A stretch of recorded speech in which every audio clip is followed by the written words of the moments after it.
સુરતમાં હૃદયરોગ અને હાર્ટ એટેકના વધતા જોખમ વચ્ચે તબીબી ક્ષેત્રે મહત્વની પહેલ કરવામાં આવી છે. સુરતના અવધ ઉટોપિયા ખાતે લિપિડ એસોસિએશન ઓફ ઇન્ડિયાના ગુજરાત સ્ટેટ ચેપ્ટર અને લા આઇકોન ગુજરાત સ્ટેટ ચેપ્ટર 2026 કોન્ફરન્સનું ઉદ્ઘાટન કરવામાં આવ્યું. રાજ્યના નાયબ મુખ્યમંત્રી હર્ષ સંઘવીના હસ્તે આ કોન્ફરન્સનું ઉદ્ઘાટન થયું હતું. કાર્યક્રમમાં 400થી વધુ ડોક્ટરો અને મેડિકલ વિદ્યાર્થીઓ ઉપસ્થિત રહ્યા હતા. સુરતમાં યોજાયેલી લા આઇકોન ગુજરાત સ્ટેટ ચેપ્ટર 2026 કોન્ફરન્સમાં હૃદયરોગ અને હાર્ટ એટેકથી થતા મૃત્યુદરને ઘટાડવા અંગે તબીબી નિષ્ણાતો દ્વારા ચર્ચા કરવામાં આવી.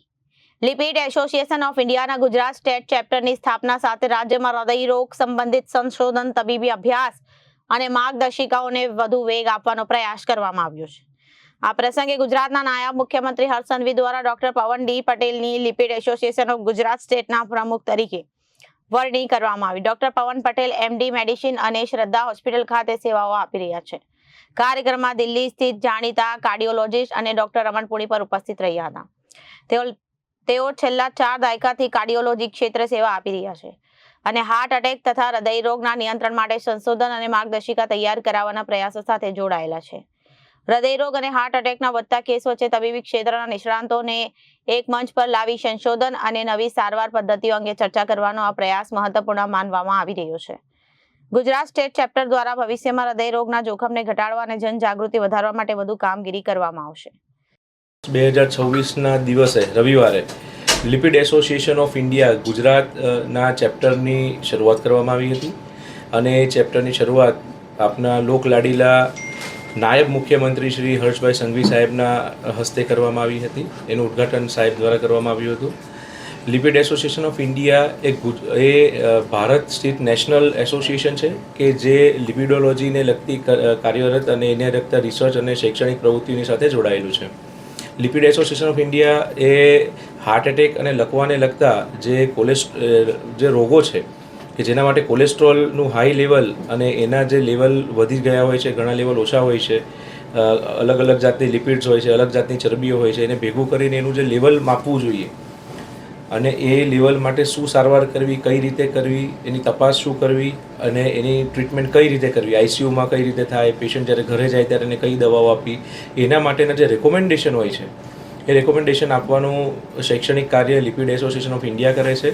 લિપિડ એસોસિએશન ઓફ ઇન્ડિયા દ્વારા 28 રાજ્યોની અંદર સ્ટેટ ચેપ્ટર્સની સ્થાપના કરવામાં આવી અને એ સ્થાપના કરવાનો હેતુ એ જ છે કે જે આ શૈક્ષણિક ગતિવિધિઓ દિલ્હી ખાતે માનનીય શ્રી ડૉક્ટર રમણ પુરી સાહેબ દ્વારા કરવામાં આવે છે કે જે તેના નેશનલ પ્રેસિડેન્ટ છે, એની શૈક્ષણિક ગતિવિધિઓને દરેક રાજ્યો સુધી, દરેક જિલ્લાઓ સુધી પહોંચાડી શકાય અને તમામ ડૉક્ટરોને એ બાબતની માહિતી પ્રોવાઈડ કરી શકાય તે હેતુસર ગુજરાત રાજ્યમાં આ એસોસિએશનની સ્થાપનામાં કરવામાં આવી છે. તદુપરાંત ગઈકાલે 9 ઓગસ્ટે સુરત શહેર ખાતે અવધ ઉટોપિયામાં લાઇકોન ગુજરાત સ્ટેટ કોન્ફરન્સ 2026ના નામથી એક વિશાળ કોન્ફરન્સ કરવામાં આવી હતી. એ કોન્ફરન્સમાં 400થી વધારે ડૉક્ટરો અને મેડિકલ સ્ટુડન્ટ્સોએ હાજરી આપી હતી અને એ કોન્ફરન્સની અંદર ગુજરાત રાજ્યના નેશનલ લેવલના અને લોકલ લેવલના એમ થઈને 11થી વધારે મેડિકલ એસોસિએશનનો સહયોગ મળ્યો હતો અને તેમના પ્રેસિડેન્ટ અને સેક્રેટરીઓ પણ હાજર રહ્યા હતા અને અમને લિપિડ એસોસિએશન ઓફ ઇન્ડિયા તરીકે આ શૈક્ષણિક પ્રવૃત્તિને આગળ લઈ જવા માટેનો બહુ સારો સ્ટેજ અને તક મળવામાં આવી હતી.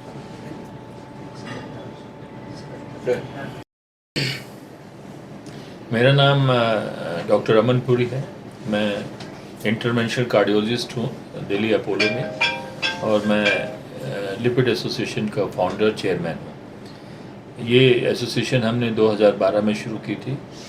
हमारा ऑब्जेक्टिव ये था कि हमारे कंट्री में हार्ट से रिलेटेड डेथ्स का जो है वो बहुत हाई इंसिडेंस है और उसके कई फैक्टर्स हैं उसके बीच में जो रिस्पॉन्सिबल है.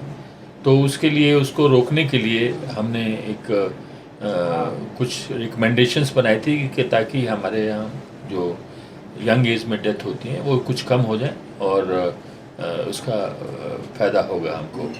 तो खासकर मैं आपको 2-3 रिकमेंडेशन बता देता हूँ जो कि सबके लिए बहुत यूज़फुल होंगी. एक तो ये है कि हमने कहा है कि एक जो डॉक्टर साहब ने भी बताया कि कोलेस्ट्रॉल और लिपिड्स और एलडीएल कोलेस्ट्रॉल जो होते हैं वो सबसे ख़तरनाक चीज़ होती है जो हमारे खून में अक्सर पाया जाता है और हमने उसमें कहा है कि उसका चेकअप 18 से 20 साल की उम्र में होना चाहिए, क्योंकि अगर उसका लेवल हाई है तो उसको हम ठीक टाइम पे नीचे कर सकें और उसका इलाज कर सकें और हार्ट अटैक को बचा सकें। आज के दिन में हम लिपिड प्रोफाइल के साथ एक और टेस्ट होता है जिसको हम LPA कहते हैं, वो भी जांच करा लेना चाहिए, क्योंकि ये भी बचपन से होता है और ये खतरनाक होता है। हमारे कंट्री में जो हार्ट अटैक का जो इंसिडेंस ज़्यादा है उसमें जेनेटिक फैक्टर बहुत रोल प्ले करता है। जो हमारे जीन्स होते हैं, 10 साल पहले हमारे यहाँ हार्ट अटैक होता है अमेरिका के मुकाबले में, और 4 गुना ज़्यादा होता है। और अगर हमारे किसी इंडियन को हार्ट अटैक होता है तो उसके कॉम्प्लिकेशन के चांसेस ज़्यादा होते हैं as compare to western population. इसमें हमारी डाइट भी एक है कि जो रोल प्ले करती है। हम ज़्यादा राइस और गेहूँ और ये ईटर हैं, सो वो भी एक हमारे लिए ठीक नहीं है। और जो डायबिटीज़ होती है वो भी हमारे कंट्री में 10 से 20 साल पहले होती है एज़ कम्पेयर टू दूसरे कंट्री के बारे में। सो ओवरऑल तो उसमें हम लोगों का जो जीन्स हैं वो ज़्यादा रोल प्ले करते हैं हार्ट अटैक के लिए। तो उसको कैसे रोका जाए उसके लिए हम नेशनल लेवल में तो एक्टिविटीज़ कर ही रहे थे, लेकिन नेशनल लेवल पे एक्टिविटीज़ करने का फ़ायदा ज़्यादा इसलिए नहीं है क्योंकि वहाँ पर हर स्टेट का रिप्रेजेंटेशन नहीं होता है।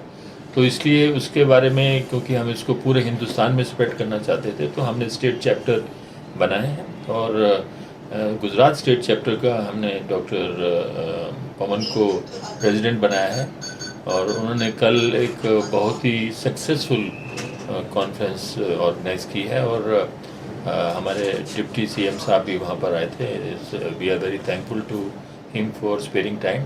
एंड कम से कम 300 से 400 डॉक्टर्स आए थे, और बहुत अच्छा डिस्कशन चला हमारा, और हमारे ख्याल से काफ़ी अच्छी इंफॉर्मेशन हो, मतलब जो बच्चे हैं जो सीखने आए थे उनको काफ़ी फ़ायदा होगा इस कॉन्फ्रेंस से। ये हमारा एनुअल फीचर है, और अगले साल भी हम डॉक्टर पवन की गाइडेंस में एक दूसरी मीटिंग करेंगे, और उसका कौन सी स्टेट में हम करेंगे, वो कौन सी सिटी में? राजकोट में करने का हमारा इरादा है। विवेक सिंह, जनादेश न्यूज, सूरत।